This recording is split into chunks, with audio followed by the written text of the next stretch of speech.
Living a well-balanced lifestyle goes beyond ensuring your finances are in order. Welcome to Keeping the Well in Wealthy with Barbara Archer from Hightower.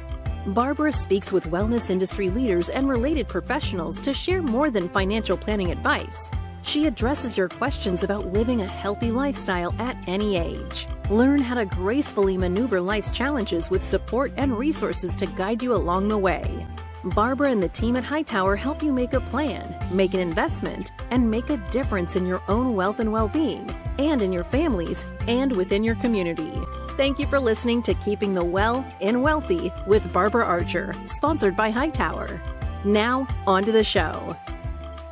Hello, I'm Barbara Archer, your host for Keeping the Well and Wealthy, where we discuss living a healthy lifestyle and offering support and resources to gracefully maneuver life's challenges at any age. Thank you for listening today as we discuss the nation's #1 cause of disability, arthritis, joint pain, or joint disease. This disease affects nearly 60 million adults and 300,000 children. There are over 100 types of arthritis and related conditions that damage the joints and often other organs. I've invited Dr. Terry Moore to join us today and explain more about this complicated disease. Dr. Moore is a professor in the Department of Internal Medicine, Division of Rheumatology at St. Louis University School of Medicine. He serves as the Director of Adult and Pediatric Rheumatology. Dr. Moore is a Master of the American College of Rheumatology and a Fellow of the American College of Physicians and the American Academy of Pediatrics. He cares for adult and pediatric rheumatology patients, treating conditions such as lupus, juvenile arthritis, rheumatoid arthritis, connective tissue diseases, febrile syndromes, and vasculitis. Dr. Moore works with all biologics and immunosuppressive medications in autoimmune diseases. Dr. Moore is interested in research into regulatory T cells in systemic lupus erythematosus, SLE, and biomarkers in juvenile arthritis, and he serves on the board of the Arthritis Foundation. Welcome, Dr. Moore. Thank you for joining us today to discuss arthritis. Oh, thank you for having me. Thank you. How did you choose to specialize in this area of rheumatology? I was a chemistry major in undergraduate school. When I got into medical school, I wanted to do more of a scientific discipline. Rheumatology is pretty much the most scientific of all in internal medicine and pediatric subspecialties. And then I did a fellowship basically in immunology, looking at different T cells complement. And that's where my research interests were, in basically immunology. Fascinating. But let's start with this today. What is arthritis? Now, I've heard of osteoarthritis, rheumatoid arthritis, psoriatic arthritis, and juvenile arthritis, but I'm told there's over 100 or so types. So can you help us understand some of the most common types and how they are different from each other? Osteoarthritis is by far the most common type. Arthritis means inflammation of the joints, but in osteoarthritis, it's more of a bony wear and tear type process. About 60 to 70% of the population will have some type of osteoarthritis. Rheumatoid arthritis, the connective tissue diseases, and juvenile arthritis are more inflammatory processes and have abnormalities in our immune system. And when our immune system goes aberrant, we may have some certain manifestations of different organ involvement. In rheumatoid and juvenile arthritis, most commonly it's joints. In lupus, scleroderma, and connective tissue disease, it may be any organ involvement. Oh my golly. So what are some of the common symptoms that someone might have, and how is it typically diagnosed? How do you know which one of these many arthritis or inflammatory diseases we might have? Well, the first thing is usually morning stiffness or joint swelling, depending on, and the diagnosis there also can be associated other systemic manifestations, but the most common thing is just joint pain, joint swelling, and morning stiffness. Okay, morning stiffness, that's the first thing that we ought to start thinking about if we get up and we're creaking. What else might we have that would say, maybe I've got more than just stiff joints?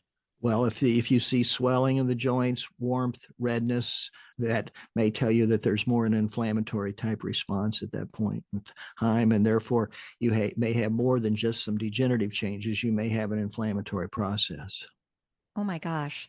So I've read that those that have knee injuries, like an ACL tear, they can develop osteoarthritis. I think it's sometimes OA is what I've seen in the literature within 5 to 15 years. So, Dr. Moore, what are some of the other causes of arthritis and how much of a role does genetics play? There are multiplicity of thoughts on what's the underlying causes. I write sections for all the physicians on Up to Date on viral arthritis. There's many thoughts that viruses may stimulate the immune system to produce an inflammatory response.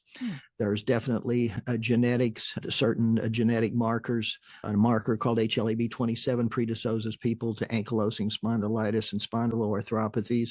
We now know that environmental changes may produce some symptoms of, especially something like scleroderma, so that there are a multiplicity of genetics, environmental, viral that can cause it. Unfortunately, the majority of the diseases, we do not know the underlying cause. If we did know, we would probably get a Nobel Prize. So. Oh my golly. Well, what are some of the environmental factors that we should be aware of?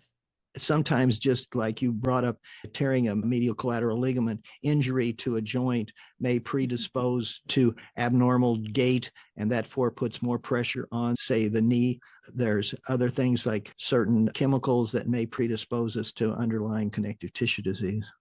Once this is diagnosed, what are some of the common current treatment options for arthritis and related diseases, and how do they vary by type of Well, it varies disease? greatly by type. Okay, sure. With osteoarthritis, first thing is muscle strengthening exercises, physical therapy, and occupational therapy to try to decrease the impact loading on the joints that are involved. In an inflammatory process, you have to make a specific diagnosis. Is there patient rheumatoid factor, or what is called antibody to CCP positive? These are the polyarthritis patients that are basically rheumatoid arthritis. You start out with anti-inflammatories. Usually you go to an immunosuppressive such as methotrexate, or you may go to a biologic. Those patients with connective tissue diseases, you have to specifically determine what organ system is involved. If it's systemic lupus, is the brain involved, and is the kidneys involved, and the lungs, and all the treatments are specific for those type of organ systems. So you have to make a specific diagnosis so that you can set up a specific medical regimen. You mentioned a biologic. Can you explain what a biologic is? Well, a biologic, most times people didn't really know what a rheumatologist was until the biologic ads came on with Embark and Humira and all the ones for psoriatic arthritis. These are biological material that's made against certain what are called interleukins or cytokines, which in the joint causes inflammation. And these biologics will block certain cytokines, such as Embark, Humira, which are the most common, block tumor necrosis factor and sometimes IL-1. Others are aimed at other different inflammatory markers. Oh, thank you for that. So what are some of the daily challenges people with arthritis face, and how can they manage those effectively? The most common thing is, as we've already discussed, is morning stiffness. When they get up in the morning, their stiffness in their hands, their knees, their back, depending on which organ system joint is involved. We have pretty much everybody getting on some physical therapy, muscle strengthening exercises to decrease impact and strengthen the muscles so there's no great impact on the joints. We want them to take their medicine in the morning usually and once they take their medicine, it's depending on the response, that may help them greatly. Is spinal stenosis a form of an arthritis or inflammatory disease? It's mostly a form of osteoarthritis, wear and tear on the back, and therefore basically you get nerve root encroachment or impingement upon the nerve with the osteophytes in the spine. Knowing it can affect all these different joints and different parts of our bodies, how do diet and lifestyle affect arthritis symptoms? And can you make any dietary changes or exercises, or can you reduce inflammation through diet? It's a question of whether you can reduce inflammation, but we always recommend a diet high in antioxidants and low in saturated fats. We also want patients to try to get their weight as close to normal as possible, because any extra weight puts more impact loading on those specific joints. And also exercise, continuing to produce muscle strengthening exercises or exercise so that you improve the muscle tone. Therefore, you're helping the body adjust to the impact of the inflammation.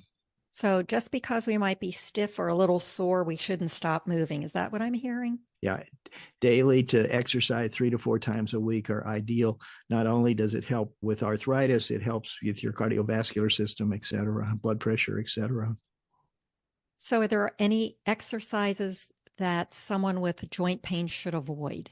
That's kind of individual. We will have them go to a physical therapy and occupational therapy, and they will outline certain exercises. And then the patient themselves has to follow that regimen. And then if they notice that one exercise per se over another, maybe the next day they're much more sore or tender from that exercise, then we try to back off on that. So we have to basically have to individualize that type of program. What strategies can people use to manage chronic pain associated with arthritis? I mean, you hear about people just popping pain pills. We don't want that to happen. So what else can they do? We work very hard to keep people off of any kind of narcotics Good. because Good to hear. we actually, in our division, none of our faculty or any of our fellows, we will not prescribe any kind of narcotics for any type of arthritis. Long-term wise, you have to work with a medical regimen, anti-inflammatory medications, immunosuppressives if they have rheumatoid arthritis or juvenile arthritis, biologics if they have those, or connective tissue disease, working with physical therapy modalities, diet, weight loss, etc. So it's really a plan. It has to be a customized plan for each individual patient. Yes, yeah, each individual patient. That's why we basically start over with any patient we are referred to, even if they've been seeing other rheumatologists or other orthopedists, because we want to set down their program and individualize it. And that's the only way you can really characterize each individual patient's long-term goals. Thank you for that. How does living with arthritis affect mental health, and what support might be available? Because pain can make people cranky. Oh, yes, absolutely. Living with pain causes depression in many cases, can have a mental effect. Many young kids I see with 12 to 18 with lupus or juvenile arthritis, they're wanting to know what's going to be their life-term goals. We work with the Arthritis Foundation. Social workers the Arthritis Foundation can provide areas where they can go and seek different help for different modalities. We usually have a social worker if involved, and we have them all go to physical and occupational therapy. So we try to provide them with the information so that they can help each individual's problems. I'm hearing the Arthritis Foundation might be a good first place to go for resources or look for community support groups. Yes. It's been around for many, many years, and it has the resources, pamphlets available for almost any type of individual question that any individual would have. Excuse the interruption. I know you're listening to Hightower's Keeping the Well and Wealthy podcast, but if you have questions related to these or other wellness and financial issues, please reach out to your advisor or go to hightoweradvisors.com to find a financial advisor near you. Now, back to Barbara. How can patients navigate the healthcare system to ensure that they receive comprehensive arthritis care? Because I'm hearing occupational therapists, physical therapists, the rheumatologists, maybe a mental health professional. So is there any way that can be coordinated? That's very difficult in many aspects, because many times the insurances try to block some of the medications that we want to use in our patients.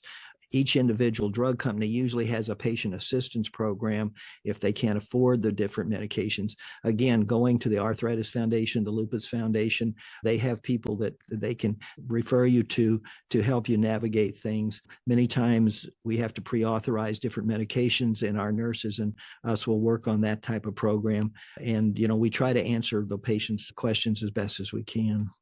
It can be a complicated maze for them to maneuver, can't it? Yes.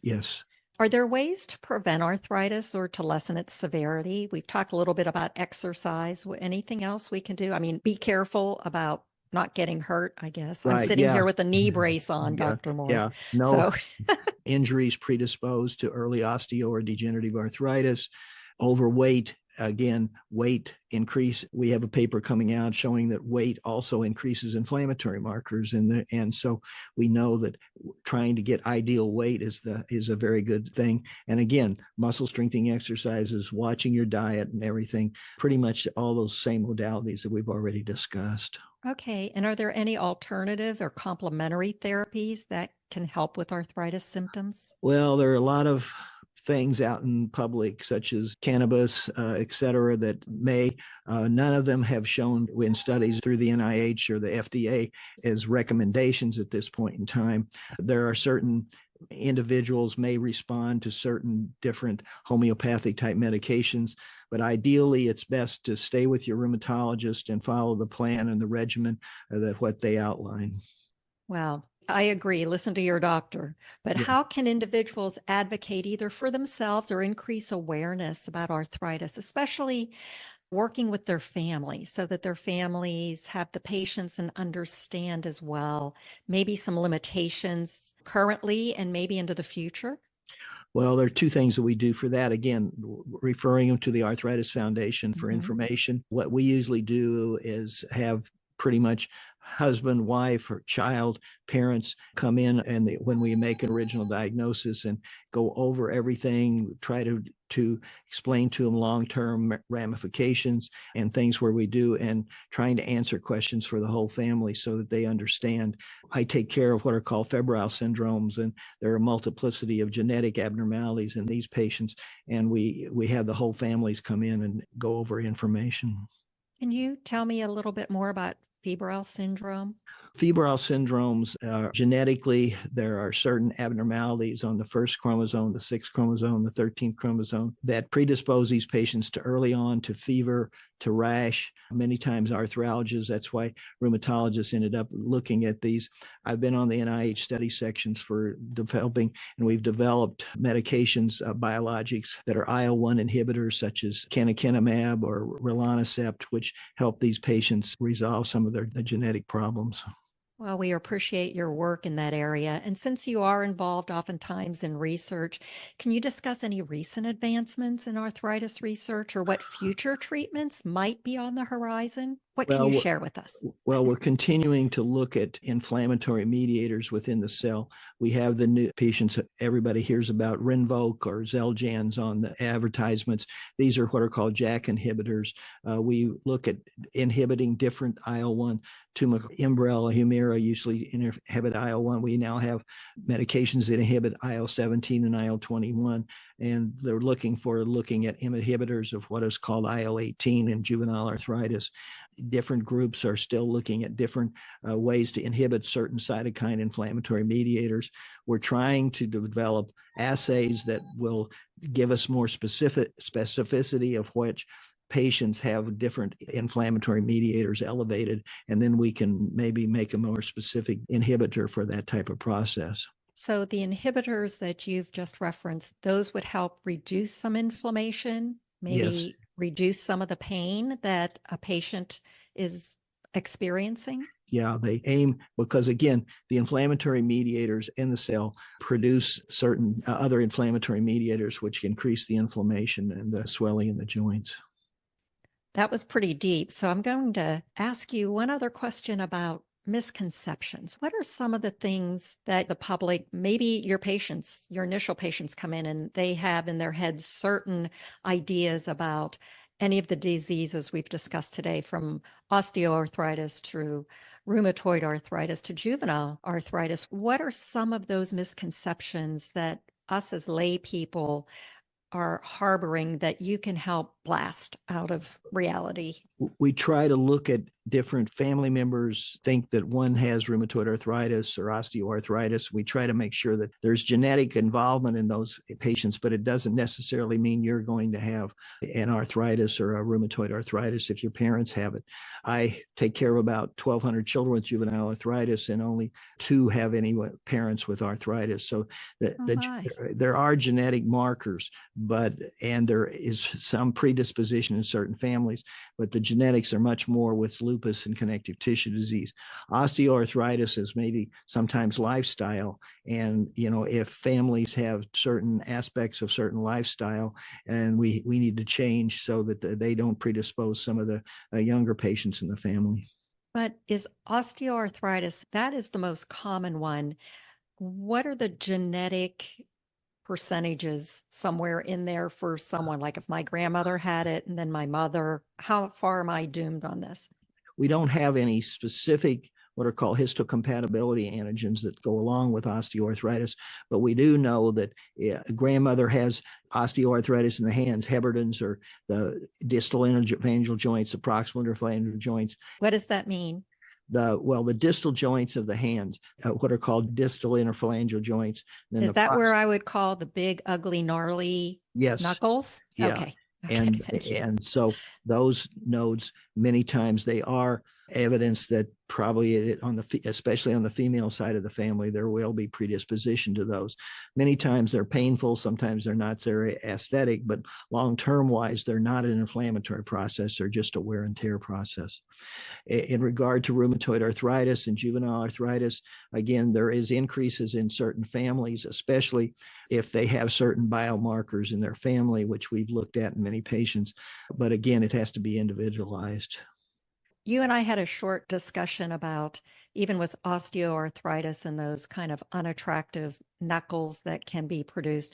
You mentioned something about strengthening the backs of the hands, because I mentioned I was re-engaging in piano lessons. Yes. So are there other muscles that can help reduce the pain and increase the usage of those fingers? Yeah, well, basically just what you referred to is strengthening the back of the hand muscles so that decreases the impact on the distal joints. A squeeze ball, making sure that your muscle tone is good in the hands, activity of the hands, even though activity sometimes the next day may hurt more, but that again helps strengthen those muscles so that it decreases the impact on those distal joints. So those of us sitting in front of a computer, wouldn't hurt to have a squeeze ball sitting here every now and then, just squeezing that. Is that true? Yes, absolutely. This has been very fascinating. I've learned so much. You have just an enormous amount of knowledge. And my quick summary that I'm hearing is arthritis is not just one disease. There are over 100 types. Inflammation plays a key role in most types of arthritis. And when you do have joint pain, get an accurate diagnosis. And it's interesting how you said each patient has their own particular plan. So post-traumatic injuries or physically demanding jobs and lifestyle factors, including excess weight, which you mentioned, are associated with osteoarthritis. And I think importantly, don't let discomfort stop you. We need to keep moving. So Terry, my last question for you is this. How do you keep your well and wealthy? I exercise daily. I've been doing that for many years. I lift weights 4 times a week, and I average usually about 35 miles a week. It helps strengthen your muscles and decreases the impact loading on my joints, and try to eat a healthy diet with low in saturated fats and high in antioxidants. I try to find my own recommendations.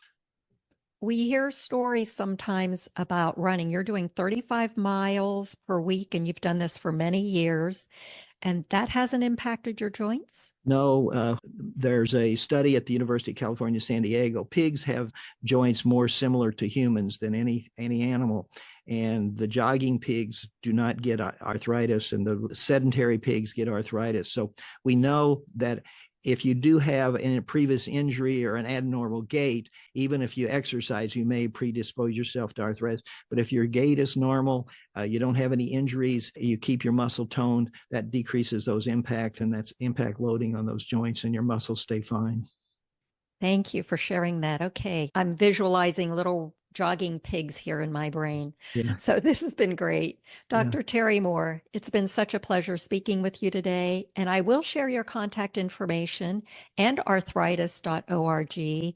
And they also have a podcast called Live Yes with Arthritis. And their helpline is 1-800-283-7800.